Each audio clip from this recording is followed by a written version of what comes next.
Welcome into Pioneer Basketball with Pioneer coach Devin Carter. The Tusculum Pioneers had a 2-0 week for games 20 and 21 as they knocked off Mars Hill and Coker after an extremely long road trip this past Saturday. Joined by Pioneer coach Devin Carter, who's, Pioneers come in after an 11-day layoff. I think going into the Mars Hill game, we were kind of concerned, how would we focus? And then we go for a 5.5, 6-hour road trip where everything's kind of thrown out of whack, trying to get prepared. You get to the game just a little bit late because of travel things. So a very interesting week for your team, but a 2-0 week for your team. Yeah, and, I told the girls, we had some goals set out for the year, and that, we talked about how pivotal this week would be.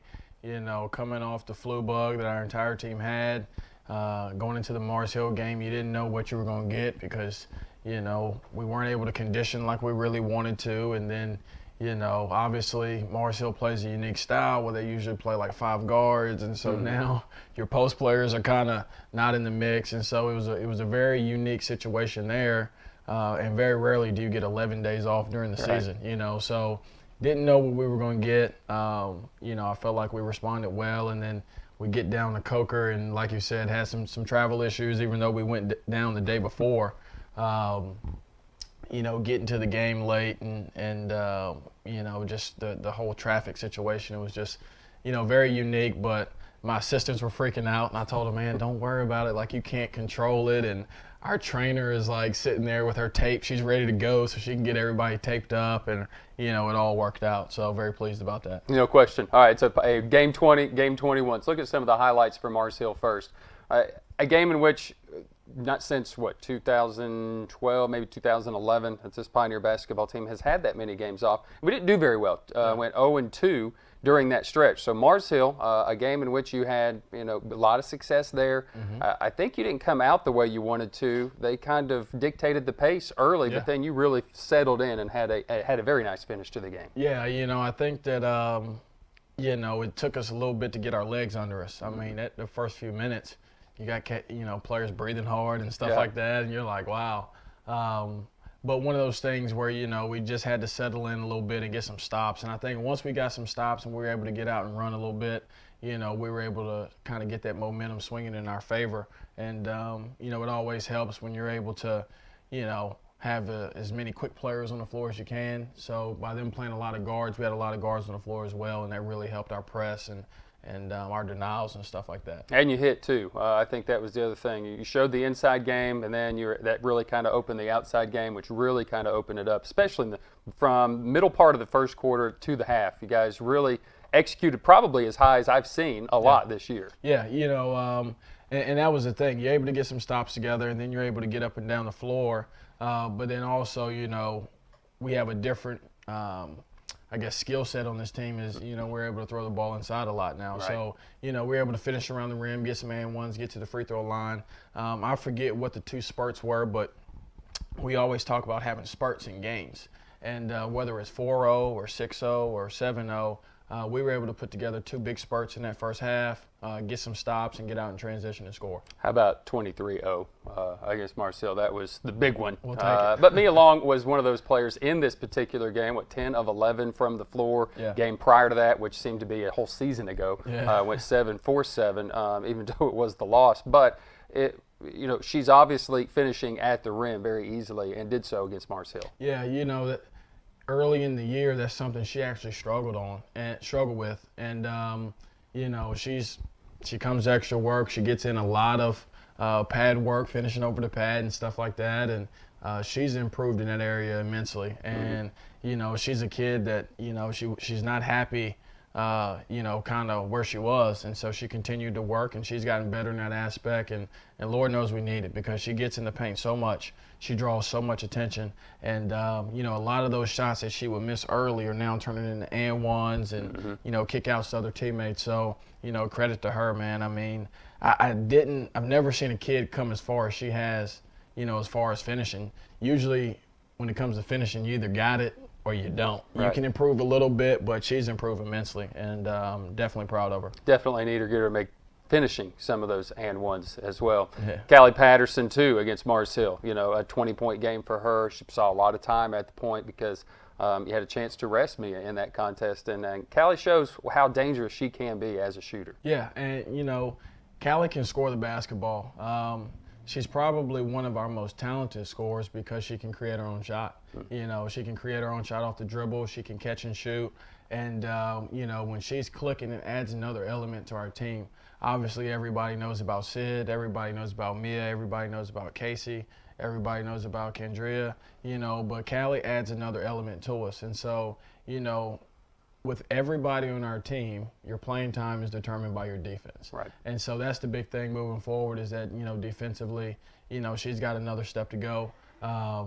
But when she's clicking and when she's locked in and when she's focused, she adds a totally different dynamic to our team, and it makes us that much better. Big win for the Pioneers. They get to the century mark for the first time in almost 8 seasons as they knocked off Mars Hill in the first game and held Mars Hill to their lowest output as far as their points were concerned to the season. Albeit Mars Hill struggling with some players right now due to some injuries and things like that, but still a Pioneer team that played very well, and I'm sure the pizza will taste a whole lot better as well, too. All right, Coker then, you know, different dynamic. Shannon Johnson, the last time she was here, had a different team on the floor for you and that she had started. But now I think she's starting to trust a little bit more in some of her young players that she's bringing in here. I see them starting. As a matter of fact, it all started with that Tusculum loss here in which we put up a whole lot of points. We did not see Janae Williams the last time in this game as well. I had a chance to see her. Obviously, we talk about Mashenko, we talk about Essex, we talk about all of these great talented fives in our league. And I'm telling you right now, I think she may be the most dynamic five, although for 1 year, one and done, but she may be the most dynamic five I've seen. For sure. She's different than, you know, all of those other fives that you talk about because she's so athletic and she is so long. Like, she blocked a shot on Kendria one time, and I was just like, holy moly. Like, she just went up and got it. And so long, so athletic. She alters so many shots around, you know, the basket. And in that first half, she made her presence felt. I mean, we started looking for her. We drive into the hole. We started looking for her to see where she was at, and she was stepping over. She was blocking shots. I think she might have had 5 in the first half. And so, you know, anytime you have a post player like that, it definitely alters things. You're able to cheat more on the wings. You're able to deny a little bit more and be more aggressive because you know you have your teammate back there who can protect the rim. And so you can see why she was in the CAA at the Division I level at UNC Wilmington last year because she's the best athlete we played against so far this year, and that's including App State. It's including Tennessee Tech. It's including UNCG, and to me, it wasn't even close. Yeah, I like the game plan, too, going in. We got off to the good start. First quarter was great. Second quarter was weird. A lot of that had to do with kind of the game being dictated without our control. We had some of our two top players that had to sit out because of some foul trouble very early. And that's all I'm going to say about that. But you wanted to force them to shoot the ball. The problem was they hit some shots early, I think, that gave them some momentum, and they didn't really get it into Williams, and then they started pounding it to Williams and Hauser. How'd that change our game plan or how we had to go into the second half knowing they had some success inside? Yeah, you know, it's one of those things where I was never a big numbers guy, and over the course of time, you know, you start to believe the numbers, and you know, going into the game, we knew that they were really strong inside. We knew that Hauser and Williams were going to be a load, and we felt like if we can keep the ball out of their hands, then we had a chance to be successful. Our game plan was just to simply lock in on their post players, and so, you know, early on, they start making shots, and now you start inching out a little bit, and now that opens up the inside. And so, you know, I felt like, you know, the first half we hit some adversity. We had some foul trouble, and we had to sub a little bit more than usual. But the start kind of helped us because we got off to a great start, and then you're able to sub a little bit. Foul trouble is not as you know, pressing when you have a little bit of a lead. The thing I think I was most disappointed with, you know, we were up about 8 or 10 or something like that, but we had a chance to blow it open a few times, and we missed those opportunities. And so you get into the second half, and Williams is back with a clean slate, doesn't have any fouls, and now all of a sudden things become pressing a little bit. So, you know, was a little disappointed in that, but I felt like, you know, we've been in adverse situations all year, and adversity came and we answered the bell. And Williams did get into some foul trouble there, and you just made a point, like, we're going in, and you did that. And I think that changed the game. Plus, haven't seen some of our role players emerge to the top. And you see Lovely Locklear, you see Elise McCupidon have the games that they had early in the year for us. They had to because we didn't have some of our scorers that were on the floor at the time. Yeah, and I tell you what, Lovely Locklear went through a spell, a little funk there, and she's worked her way out of it. And when I say she's worked. You know, sometimes the game of basketball teaches you a lot of life lessons. And I felt like Lovely Locklear has definitely learned one this year. You know, when things aren't going your way, you got to stay the course. And that's what we talk about all the time is staying the course. And for a little while there, you know, she was kind of feeling bad for herself, but she got out of that, and she's been working her butt off. And it showed at Coker. You know, she's knocking down pull-up jump shots. She's getting to the rim for and ones. You saw a lot of the Lovely Locklear that you saw game one when she had 26 to open the year. And Lord knows we need that going forward. Yesterday, I think she had probably the best practice she's had all year.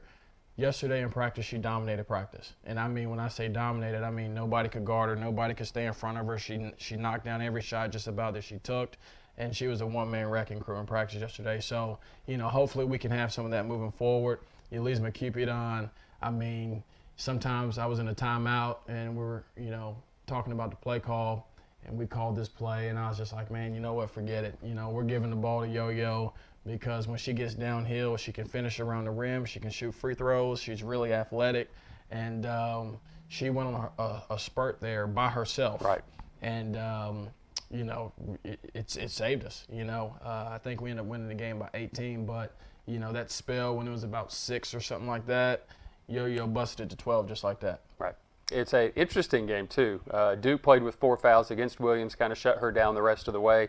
Didn't ever seem like it was a game that was to be worried about, especially from my perch high atop.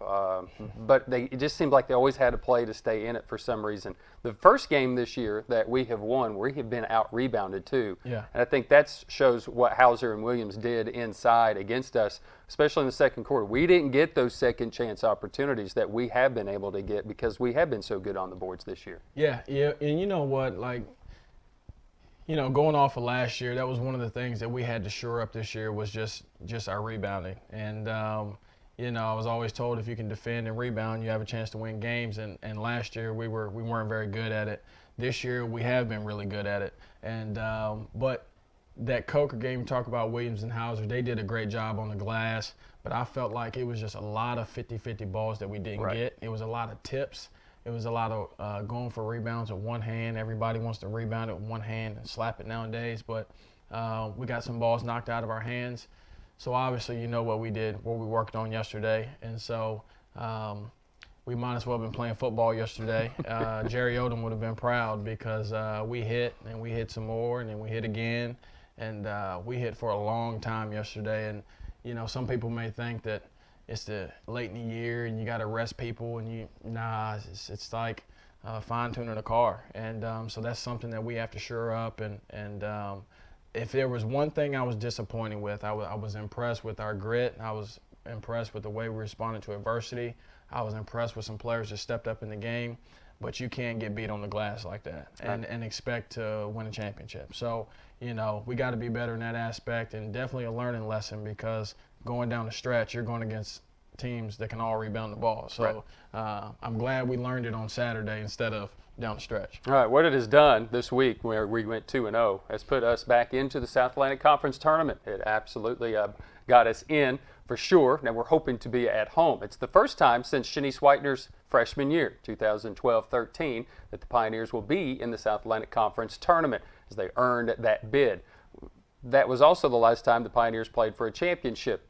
Didn't win that game, lost it in overtime. That was the first year that ended the quote-unquote Jasmine Gunn or Ashley Oliver-led Pioneers that made it to those NCAA tournaments for all that time. Now, with all of that said, yes, the Pioneers are back in the tournament. Still a lot of season to play and a huge week, which we're going to talk about in a moment. But they're back into the media poll, which means absolutely nothing until this week. And at the time we record this, we don't know if the Pioneers are in those regional rankings or not, which is the rankings that get you into the NCAA tournament as at large. You can take care of a lot of that stuff by just winning the tournament. Yeah. And you're going to be tournament tested this coming next week. Yep. Over the next 3 games, you've got the 2 top teams in the league. You've got an extremely impressive LR team that is playing their best basketball right now in the year. So Carson Newman, LR this week.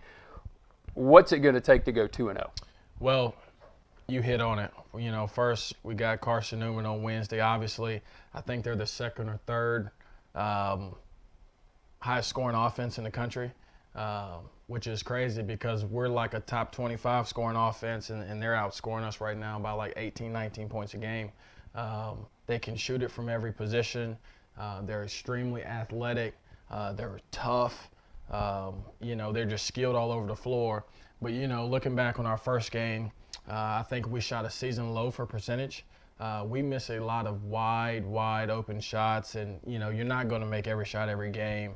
But, you know, we're going to have to shoot the ball better. Obviously, we're going to have to shoot the ball better. I felt like on the defensive end, you know, we were solid there for about a half, and then the second half we kind of got we missed some defensive assignments, and then once again, you know, it's a matchup of point guards and it's a matchup of forwards. And so Mia Long versus Harris Price is going to be really great matchup. Mia Long had strep throat first time we played them, and had to sub her a lot more than I'm accustomed to.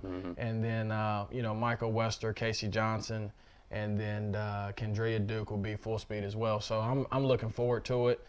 They're a phenomenal ball club, number 3 in the country. Yeah. And but you know, we've gone there and had some success before, and it's a game where I feel like if we defend, if we rebound the basketball, and if we can knock down some shots and get off to a great start, you know, it's a game that I fully expect to be in. So and then you got LR on Saturday, and Coach Seeley does a great job with her team.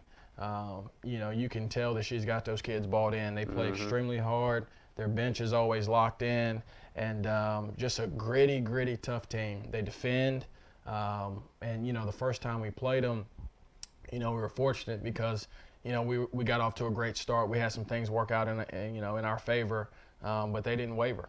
They competed for 40 minutes, and so, you know, now all of a sudden they're on this hot streak, and they are locking teams down. I mean, they're making life miserable for people, and so, you know, likewise, we're going to have to try to speed them up a little bit. We're going to have to knock down some shots. We're going to have to knock down some free throws, and then obviously the glass, because they do a great job rebounding the ball as well. Maddie Sedrith for LRs coming off the Conference Player of the Week honors into this week as well. It's an impressive week for the Pioneers. Once again, games 20 and 21 successful. What will games 22, 23, 24 look like? Because Wingate looms in the near future. Again, it's a Monday night. That'll be February 19th, and that'll be a 4 o'clock start. We'll talk more about that next week. As a matter of fact, by the time the show comes up, we may be in the actual stadium or the arena at that time, taking on the Wingate Bulldogs, currently the number 2 team in the South Atlantic Conference. Pioneers have a tough road to hoe, I guess you could say, but also a chance to be battle-tested as they head into the South Atlantic Conference tournament as well. With Pioneer coach Devin Carter, for Nick Forsberg, I'm Brian Staten, and until next week, go Pioneers.